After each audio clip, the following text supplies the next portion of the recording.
Melbourne is a truly global city and a truly multicultural city as well. Obviously it's one of the best live music scenes in the world. Melbourne's always been like the music mecca of Australia. It's just more live venues, there's more bands, there's just more talent down here.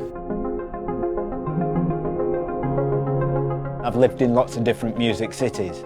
Now this one wins because we've brought so many educators together. I've never been in a city with so many educators. There's a real energy and vitality to the music scene, and there's a lot of appetite for experimentation. It's just a real melting pot of all kinds of creative ideas.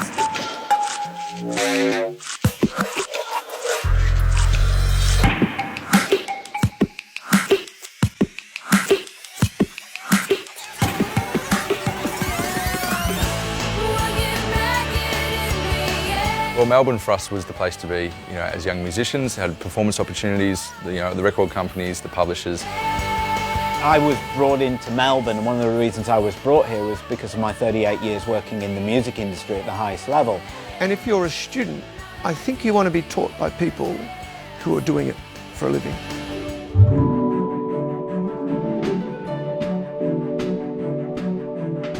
At undergrad and grad level we have both classical performance-based areas, musicology, ethnomusicology, so the study of music and cultures and people, as well as jazz and improvisation and interactive composition. The composition and production thing is for people who want to work in studios, or they want to be DJs in the sort of La Flume style, I suppose.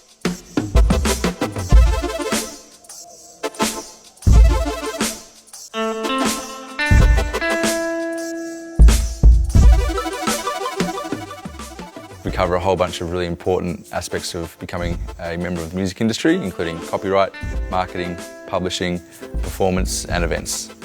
One of my particular passions teaching the music degree is the songwriting and the ensemble performance programs, which is really about collaborative performance for bands and really giving people the skills to write their own songs, arrange their own songs and produce their own songs.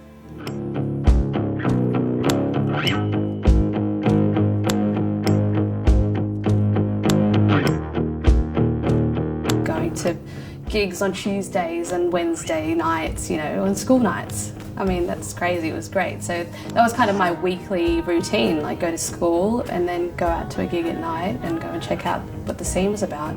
Whatever gig you're at, you tend to run into someone studying in your course, and that's great. From there, I actually met the people that are my network now. I think Victorian College of the Arts was great, and I learned lots of stuff in terms of technical things, but I think the best thing that I took from it were the people that I met. The ability to connect to a whole variety of different creative people and connect what you're doing with what they're doing and come up with some really fantastic outcomes is one of the advantages that Melbourne has. It's just such a close, amazing community. Everyone's on everyone's team. From the very start of their degree, they're being exposed to people who are currently working in the industry, who are often looking for young people to give opportunities to. Lots of industry partnerships that facilitate our students doing work. So our sound production and music business degrees have internships and work placements built in. So if they're a studio engineer, we'll find a studio for them to go in. If they're a games programmer, we'll put them there. We've great connections with the live sound companies here. We put them working on big festivals.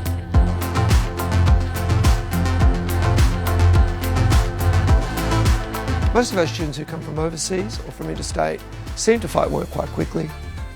Across the course in general, we're close to 50-50 male and female.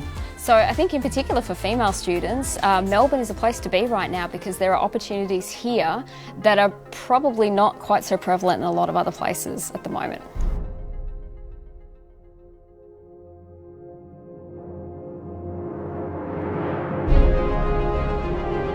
As we know, there are a number of opportunities in different styles of colleges for you to study.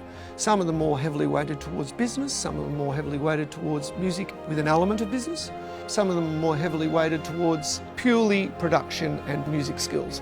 So I think that gives you a great swathe of opportunity in terms of what it is that you want to focus on in that regard. It's the obvious place that Melbourne is the world's #1 music educator. There's no city in the planet can challenge it.